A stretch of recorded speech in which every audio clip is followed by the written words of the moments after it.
Փոքր և միջին ձեռնարկատիրությունը Հայաստանի տնտեսական համակարգի կայունության և զարգացման հիմնական երաշխավորն է։ Նախընտրական քարոզարշավի շրջանակում Գագիկ Ծառուկյանը հանդիպել է ՓՄՁ ներկայացուցիչների հետ։ Տնտեսական քննություն ՓՄԶ-ն վաղը խորագրով քննարկմանը Բարգավաճ Հայաստան կուսակցության ղեկավարը ներկայացրել է կուսակցության տնտեսական ծրագրերի փոքր և միջին բիզնեսին վերաբերող ծրագրային դրույթները։ Փոքր ու միջին բիզնեսը, որ ես նույն այդ ճանապարհով եմ անցել։ Ես իմ վրա դա զգացել եմ։ Այսօր ցանկացած երկրում փոքր ու միջին բիզնեսը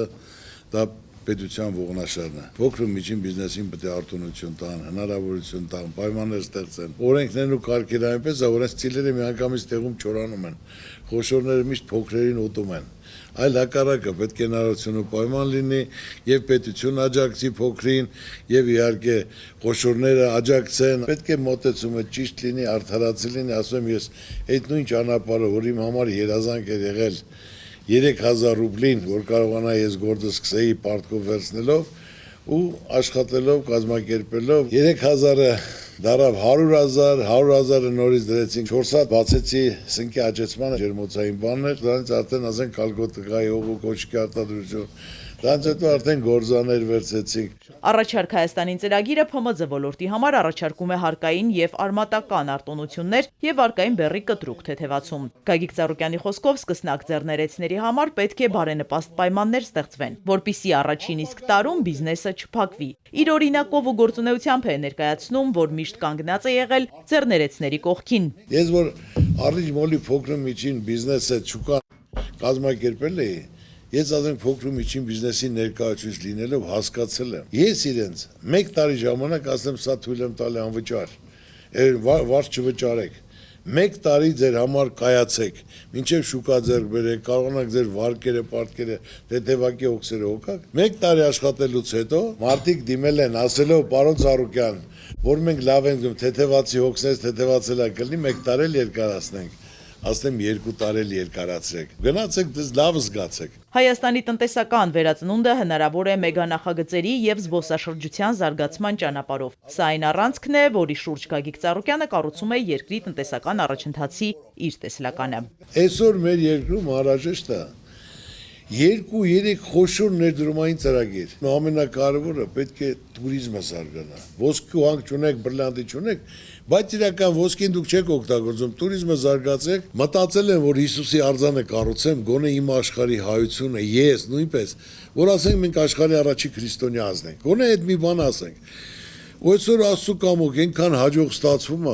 որ ամբողջ աշխարհը դրանից է խոսում, ամբողջ աշխարհը ուզում է գա։ Բարգավաճ Հայաստան կուսակցությունն առաջարկում է տարեկան մինչև 60 միլիոն դրամ շրջանառություն ունեցող միկրոբիզնեսի ներկայացուցիչներին ազատել շրջանառության հարկից, իսկ 60-ից մինչև 180 միլիոն դրամ շրջանառություն ունեցող փոքր բիզնեսի համար շրջարկը սահմանել 1%։ Մեր Բարգավաճ Հայաստանի ծրագրի հիմնական լեյտմոտիվը մոդելի փոփոխությունն է երկրում։ Այսօր դուք գիտեք, որ մեր երկրում սպառում հնա հարաբերակցությունը հասնում է 90%-ի 88%։ Այսինքն խնայելու բան չկա։ Հատկապես այդ չեն կարող խնայել, որ հետո դառնա ինվեստիցիա։ Մենք ասում ենք, վերեք փոխենք ներդրումային մոդելի, որ այսօր 18-20% է, ներդրումներ հնա, գոնե 5 տարվա ընթացքում բարձրացնենք 40%։ Հեշտ գործ չի։ Մելքումյանը մեր ամենատաղանդավոր տնտեսագետն է, բայց ես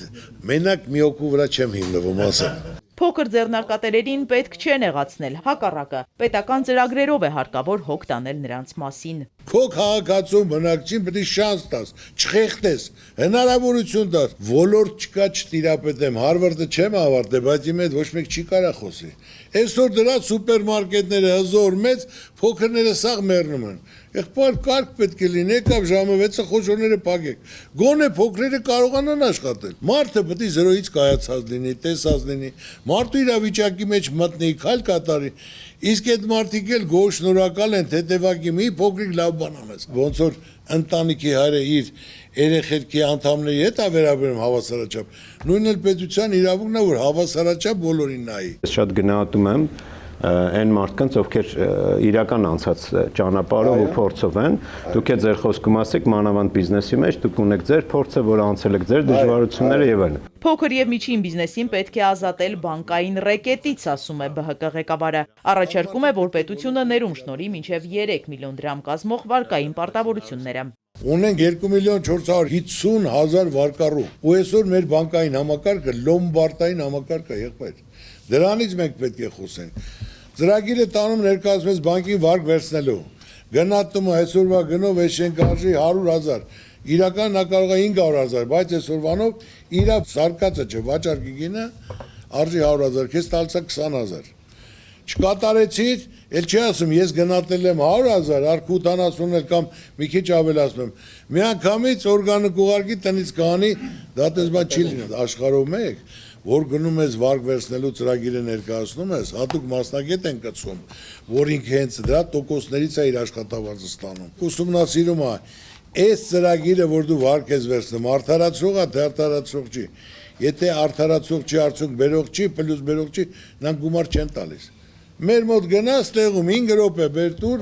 վեկալ գնա։ Բանկը նա է, որ լոմբարդային համակարգ չլինի, ցանկացած ծրագիր ուսումնասիրի։ Այդ ծրագիրը մեր երկրում գործող է, շահույթ բերող է, եթե շահույթ բերող չի, անտեղի այդ մարդը վարկի տակ չլինի, իր տունը չկորցնի, եղբայր։ Շատ լավ, այդտեղ ինչ փոփոխություն եք նախատեսում։ Նախատեսում, որ բանկերը լիարժեք, որ եթե նա ծրագրի համար ֆինանսավորել է, ծրագիրը անարդյունք է, ու ինքը մարտելակացել է, որ տվյալ բիզնեսի համար պետք է շինարարին գտնի, թե պետք է ապրանք առնի։ Բանկը արդեն լիարժեք ուղղությունները ցույց տա, որտեղից պետք է առնի։ Ոչ թե փող լվանան, հարցեր լուծեն, այլ պետք է ծրագիրը հիմնավորած լինի։ Ուժեղ ձեռներեցն է ստեղծում ուժեղ տնտեսություն, իսկ ուժեղ տնտեսությունը կայուն եւ անվտանգ պետության գլխավոր երաշխիքն է։ ԲՀԿ ղեկավարի խոսքով, եթե մենք ուզում ենք ունենալ հզոր պետություն, պետք է կանգնենք աշխատող մարդու կողքին։